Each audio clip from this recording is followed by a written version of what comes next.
Aliens Explored is a podcast exploring famous and obscure cases of UFO sightings, alien abductions and other strange events from both a believing and a sceptical perspective whilst keeping an open mind. I'm Stu Jackson, a professional actor and amateur ufologist with a particular interest in the crop circle phenomenon. I'll be debating that otherworldly visitations are real. The truth is out there. And I'm Neil Kelly. I'm a professional actor as well and used to work for the military as an intelligence analyst. I'll be arguing from a more doubtful point of view. I mean, it's all a bit far-fetched, isn't it? According to some former members of the Defense Intelligence Agency, the American government in 1965 arranged an exchange program with extraterrestrials from a planet called Serpo. 12 people were allegedly sent and some returned 13 years later. Join myself and Neil here on Aliens Explored as we try to disseminate fact from fiction when it comes to Project Serpo. Hello everyone and welcome back to Aliens Explored, your weekly look at the skies and the bottom of the sea and the suspicious looking people hanging around you. I'm one of your hosts, Neil Kelly. And I'm one of the suspicious looking people hanging around you, Stu Jackson. Wow, gosh, yeah. Suspicious looking people. Well, you know, they walk among us. they do. They've got that finger that won't bend. You know, Oh, Invaders. That was the series, wasn't it? It was. It was the little finger, because the aliens didn't have a little finger, so they had to have one added. So is it a Quinn Martin production? I remember I was terrified when I first saw it. So I was only little, and I think I was supposed to be in bed, but I was up a bit later, and this thing started. I thought, oh, that looks intriguing, and then I just got terrified by it. Yeah, easily done. These aliens that could take human shape, which makes it cheap to make. Insidious about that. Yeah. I remember all the sci-fi horror of the 1960s. So much of it, whether it was Invaders or Star Trek or Voice to the Bottom of the Sea, would involve aliens that could take human shape and look exactly like us, or an invisible presence. Yes. Or quite often they would replicate someone because they had that technology whereby, you know, the alien could look exactly. They would mimic someone. So there would be two Invasion Captain Kirks. Of the body snatchers. Yeah. Well, this was slightly different. That you would actually come face to face with the alien who looked exactly like you. Yes. I'm sure William Shatner did it more than once on Star Trek, and it certainly happened on a fairly regular basis on Voice to the Bottom of the Sea. It only happened once with William Shatner where he came face to face with himself. That was due to a transporter accident. But he did do the Mirror Universe episode where he played two different versions of himself in the same episode. But yeah, that's not what we're talking about today, though, is it, Nick? No, that's not what we're talking about today, no. It's on a tangent already. So today we're skirting around we're going to directly address a topic that we've previously skirted around a lot, and that is Project Serpo. Fascinating subject. So prior to our Close Encounters episode, had you come across Project Serpo? Is that part of your lexicon? I certainly hadn't come across it before we started doing this. Right. I mean, this was to do with the alleged survivor from the Roswell crash, wasn't it? Claiming that he came from a planet called Serpo. There are, so there's a number of misconceptions around this. There were actually that's two one crashes. Of them, is it? There were two crashes in Roswell. Okay. Two crashes in New Mexico around that time. But yes, one of these, the story for Project Serpo is that yes, one of these beings who survived the crash had long distance communication equipment with it, and also a translation device so that they could speak English and could understand us. Mm-hmm. And yes, basically formulated this agreement that they would come and send for their own spaceship and set up set up Project Serpo, which was an exchange program. I think that alien died before this came to fruition, though. That was, I believe. But yeah, Project Serpo was that. First of all, they came along in 1964 from this planet Serpo, which was the origin in the Zeta Reticuli star system, apparently. Mm-hmm, which is 40 light years away. It is. And it came along in 1964, retrieved the alien bodies, and arranged to come back almost a year later. In fact, on the 16th of July 1965, to do an exchange program. They would give us one of their inhabitants would come and live with us, and we would send 12 of ours, 10 men, 2 women. And 2 women. And that the ET, he was referred to as EBE1. Extraterrestrial biological entity. Is that going to replace ET as our term for EB? It does in some circles, yeah. Yeah, it does in some circles. Okay, that's the first time I've come across that. So the term extraterrestrial, it's a bit like the whole UFO UAP thing. UFO could it's specifically flying, but UAP is more. It could be weather phenomenon. It could be all sorts of different things. Extraterrestrial just means it's from another planet. Now that could be a rock. It could describe. It could be, if there's a mechanical life form out there, robots, it would describe them. But EBE or EB refers very specifically to biological creatures from another planet. Now, it could refer to a plant, but it's definitely biological. So it's a bit more specific than ET, but not as catchy in a film title. Yeah, more specific. Or I'm trying to think, because UAP is more general than UFO, isn't it? UFO is a bit, because it's only allowing for one kind of thing that you might see in the sky, whereas UAP covers anything that you see up there that you might not be able to identify. Whereas an EB, yeah, I suppose the difference there is that UAP is used because it is more accurate than UFO. For what UFO more accurate is used by being for. More all-encompassing. Yeah, kind of, because we might look at a weather formation and think look, it's a UFO. And we will use the term UFO. Well, UAP would be more accurate in its description.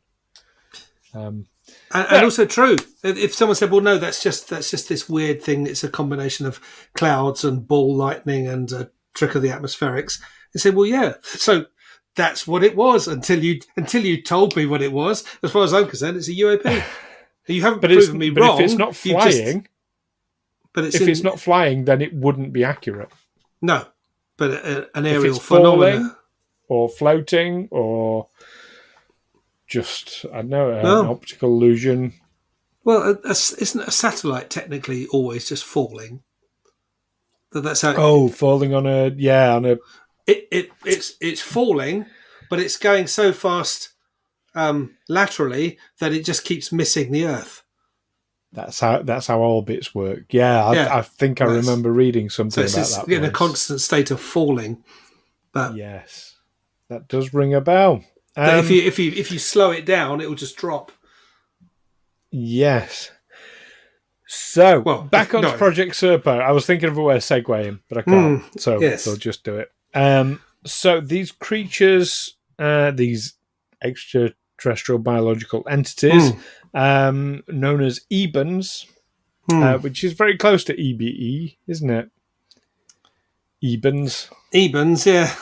Yeah, I wonder if that's just we've named them EBANs because they're extraterrestrial biological entities. But anyway, yes, from the planet Serpo. Took these 12, they were military personnel selected because each of them had a different sort of skill or area of knowledge. 10 men, 2 women, as we say. The original plan was they were going to be away for 10 years, but that ended up being 13 because something went wrong. Only 8 returned, though. Well, it said the exchange was scheduled to occur at Holloman Air Force Base on April 24th, 1964, with approval from President John F. Kennedy. But something happened and it didn't, for some reason, the exchange got postponed. Do you think it could have been something to do with JFK suddenly meeting an untimely end shortly after he we have the approval, but it's from a president who's no longer alive, and the new guy in post isn't too sure about it or something, or hasn't got around to. Could well be. He's got a lot of stuff on his desk, and he hasn't quite got to that yet. Yeah, he hasn't got to that page yet. Yeah, theoretically, why not? Maybe the Ebens actually saw something in it. So wait a minute, the guy who approved all this has just been killed by his own kind. Maybe we should hold off for a bit. I think it's more likely that the first one, I think you kind of hit the nail on the head there, because if I was the incoming president and, obviously this has not been public knowledge and this lands on your desk, it's like, whoa, hang on, this is supposed to happen, what, next week? No, we need to take time. Let's push that back. Let's take our time. I want to really get familiar with what the hell's going on. I can see that being a reason to push it back. Definitely. One of the interests that I've read is that the journey, as you say, is 39 light years away. Took 10 months, so that's a light year a week. Or a week by Earth standard time. So you're going 52 times the speed of light. Is that right? No, yes, you are. Yes, 50. Yes, of course. Yeah, it's taking you a week to travel 1 light year. Yeah, 52 times the speed of light. Yes, it's pretty bloody fast. But we've discussed all sorts of ways that people could traverse the galaxy, traverse the universe, and travelling distances that are perhaps millions of light years apart. And they don't do it just by going really, really fast. They do it by finding wormholes and other shortcuts through, by warping space or going interdimensionally or yes. And do you know what? It'd be very easy to let's take wormholes as an example. It'd be very easy to say, well, why don't they just open the wormhole right next to it, the planet, and at the other end right next to that planet, and that way it doesn't take 10 months. But I'm going to speculate, well, because you don't necessarily know where it's coming out, or perhaps the wormhole itself might have an effect on a planet, perhaps it takes 5 months to get to a point where you can then open a wormhole. And you can only open it 5 months away from your destination target. So it might be that it could be 39 light years, it could be 390 light years. Doesn't make any odds. Either way, it's going to take 10 months. Yeah, that would do it. Pure speculation on my part. That satisfies me. I'm happy. Yeah. We go through the wormhole. Once we're in the wormhole, it won't take any time at all, but we got to get there first. And yeah, it would certainly be an explanation, at very least. So only 8 return. 7 men, 1 woman return. I don't know if you'd come across this in your reading about it.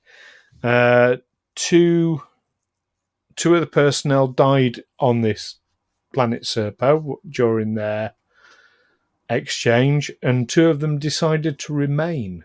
Now, I find that quite intriguing. Why would you...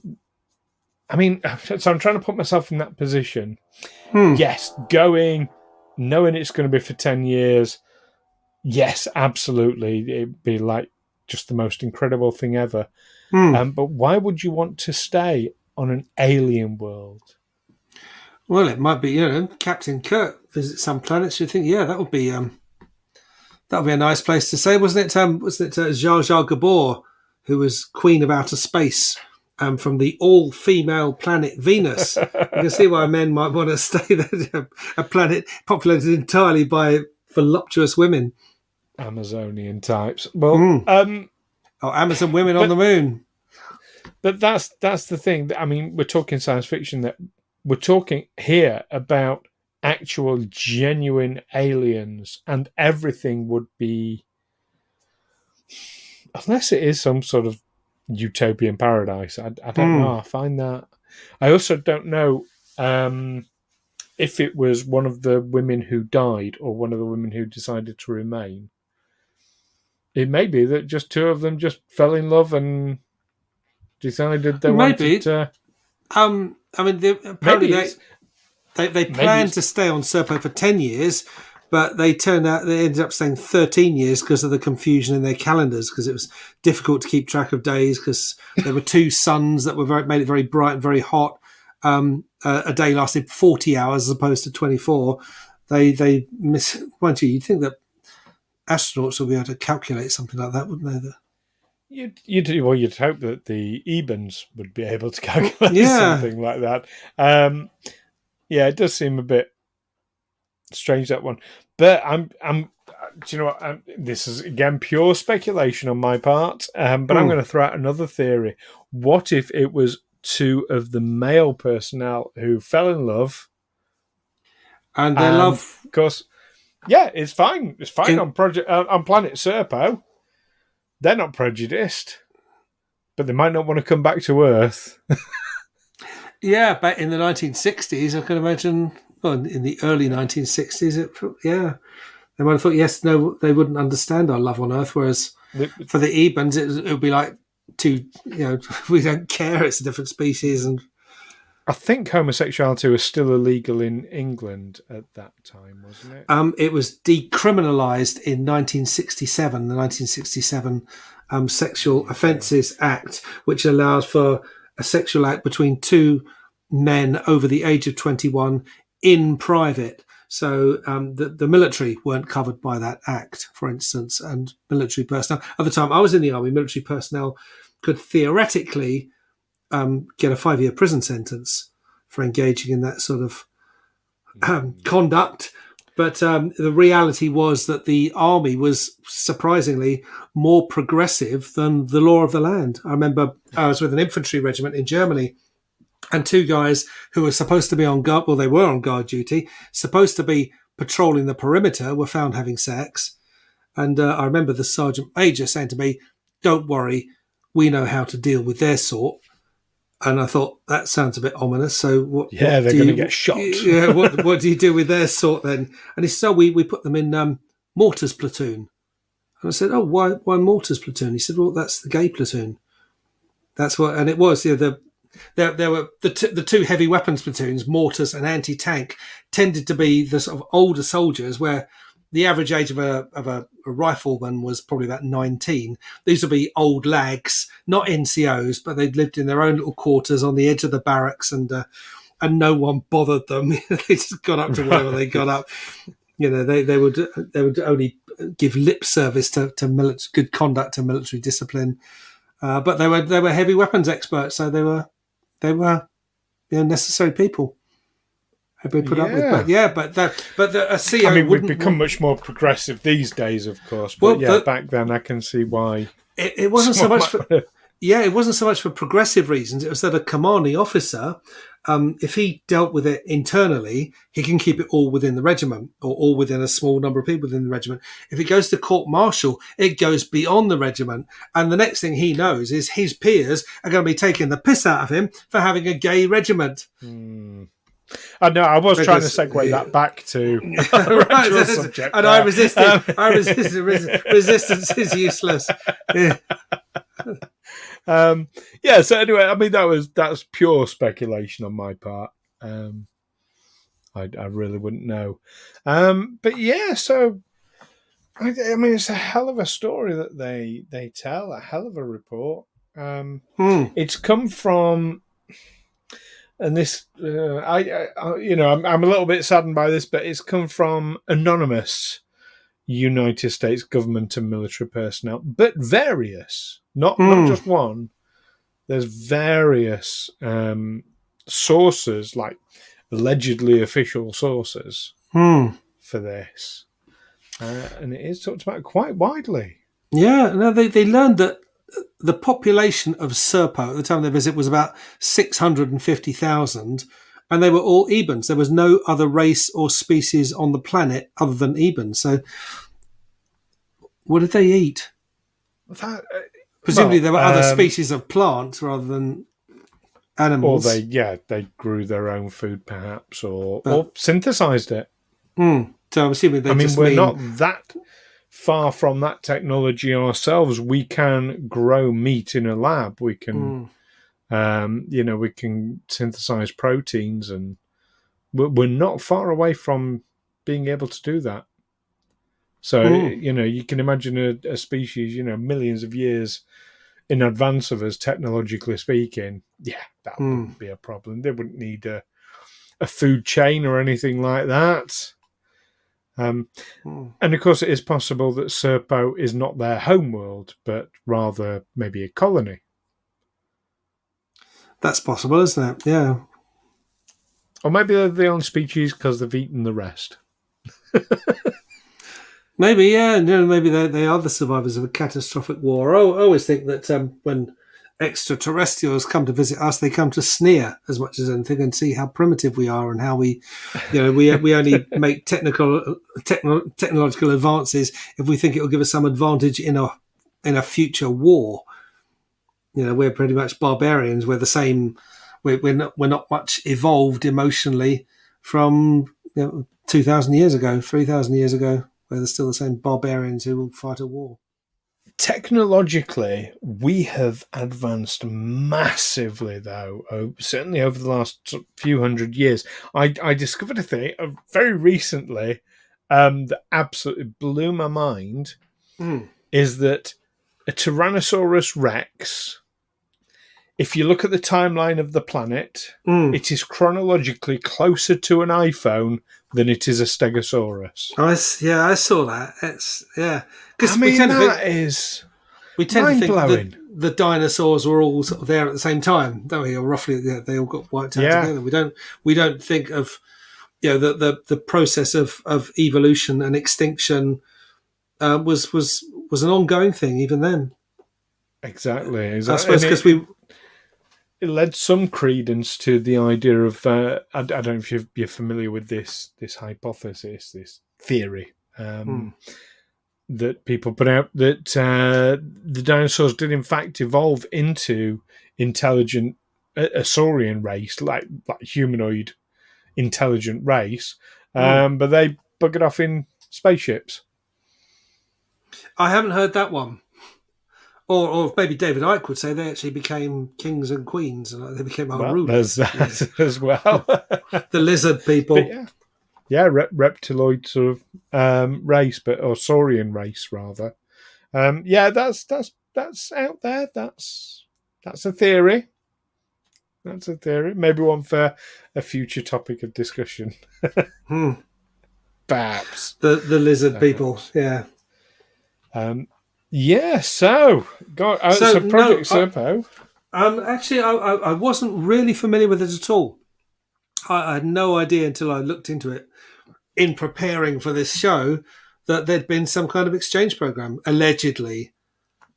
Well, that goes way beyond a flying saucer crash, and we had some bodies and we conducted an autopsy. No, there was a survivor, and we got talking to him, and he wasn't able to contact his home world. But later on, his peers came and collected the bodies, and they set up an exchange program, and that goes way beyond anything I've heard before. Fair enough.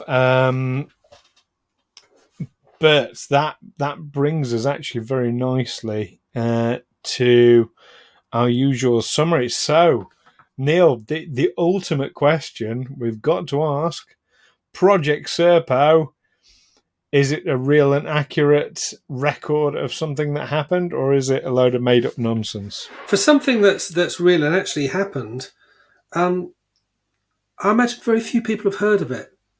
Even those who have an interest in UFOs, who've heard of Roswell, who have heard of Area 51, who have seen Close Encounters of the Third Kind, won't have heard of Project Serpo. I hadn't heard of it before, and there seems to be surprisingly little about it online. I mean, most of the links go to books available for sale on Amazon that various people have written about it. But it was hard to find. I managed to find what was it on Gaia.com. I found basically a summary of it. But it's very for very any of obscure. our listeners who do want to find out about it online and read the accounts from the horse's mouth, from the people who have actually whistleblown about this, you can go to serpo.org. And how come there's been no movies about it? Well, one would argue that Close Encounters of the Third Kind was a movie about it. Because they get on the spaceship in the end, don't they? And so, yes. But that was kind of a spontaneous thing, wasn't it? It wasn't arranged by the government and signed off by the president. Because he even attends the classes, and they get him in, like Richard Dreyfuss's character, in at the last minute because it's look, he's been brought here, he's been led here, he's received these psychic images for a reason. So he's there with the others, and he learns all the hand signals, and so clearly they were preparing to exchange these people long before the movie, the start of the actual movie. Okay. I really should watch that again. It's a good film. It's worth a always worth a rewatch.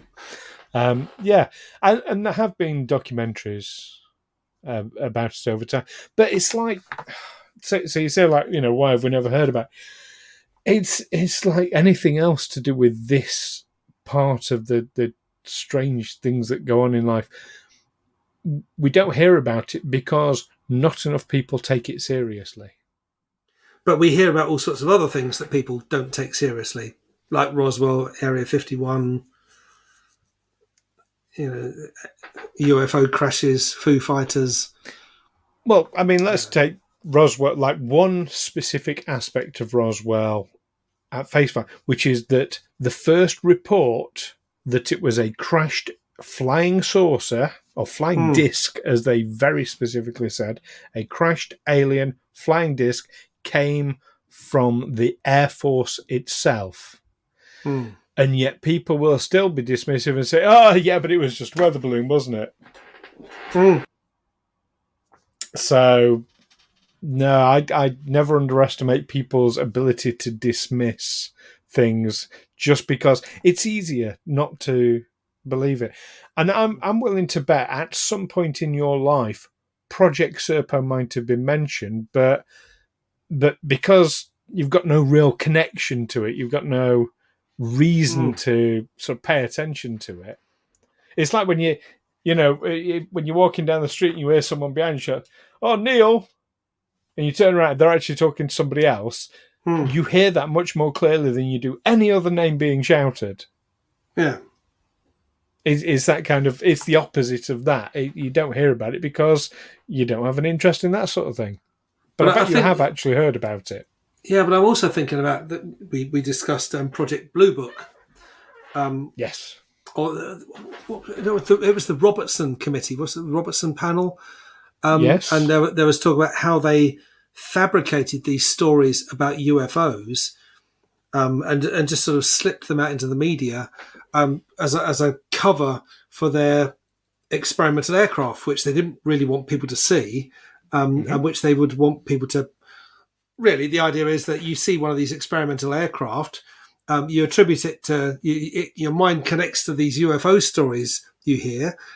So you go down to the pub and talk about how you've seen a UFO, and everyone laughs at you, and you become thoroughly discredited. And that's I think that was the idea, to discredit anyone who claimed to have seen one of these experimental Well, aircraft. that's it, because that works in both ways. You know, you put out a UFO story and people say, oh, yes, well, I saw UFO. It's like, haha, we made it up, so you're nuts.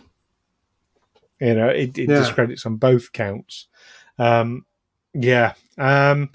you've sidestepped the question. Really. Is it real or is it not? Go on, I'm going to nail you down on this. I don't think it is. For me, it's a bit fanciful. Okay, we are sat on I don't opposite think sides of the fence here. Yeah, I don't think because I mean, presumably the EBs who came to Earth were kept on a very short leash. Either they resembled us enough to pass for one of us, or they were just hidden away on an aircraft base, or one. But we send 12 extraterrestrials. Well, to them, extra Ebens. We send 12 of ours over to their planet, and I get the impression they just sort of walk around and everyone's kind of. Yes, but if they're an advanced civilization who is accustomed to alien life, it wouldn't be a problem. It's only to us who we're not. I mean, we're getting there. We're slowly being conditioned. I will die on that hill. But we are getting there. But, I mean, especially, you know, back in the 60s, no, mass panic. All the rest of it. But, as always, what we really want to know is, what do you think, listeners? Is Project Serpo a load of nonsense, as Neil would have us believe, or is it absolute verbatim whistleblowing and every bit of it true, as I would have us believe? Do let us know via the usual means. You can contact us through email by emailing aliensexplored@gmail.com. You can find us on Facebook. You can find us on Twitter. And not only do we want to hear what you think about this, but we also want to hear your stories as well. What are your UFO encounter experiences, if you have any? What got you into looking into UFOs in the first place, if you've not got any? And especially if you have spent time on another planet, we'd love to hear all about your experiences. We certainly do. But also the opposite, you know, if you think it's all a load of nonsense and, you know, it's psychologically quite interesting, we want to hear from you as well. You know, it's not just a, you know, believers only club here, is it, Neil? Well, you wouldn't be here, would you? I wouldn't be here. So we love it when people get in touch and reach out to us, even if it's just to say hello. That's always absolutely lovely. We do like that. So that's it for this week, though. Do join us next time when we're staying a little bit closer to home, but we're looking at the potential alien technologies that are possibly have possibly been used in the construction of the Coral Castle. The Coral Castle. Miss that one. The Coral Castle. That's one for you to Google. It is. That's something I've never heard of. Oh, it's very interesting, the Coral Castle. It's on my bucket list of places to visit. All right. Where is it, by the way? It's in America. Whereabouts? I will tell you more details next time. I'm intrigued. Really? I hope our listeners are. Yes, you get part 2 next time. Fantastic. Well, yes, do join us then. In the meantime, keep watching these alien exchange programs that the government are doing. They are doing it, Neil. It really is happening. And, of course, the skies. Until next time, take care. Catch you then. Bye-bye. Aliens Explored is a Fecal Films production in association with Juicy Falls. Music by Darren Mafucci and editing by Stu Jackson. Find us on Twitter or Facebook by searching Aliens Explored, or visit us on aliensexplored.com.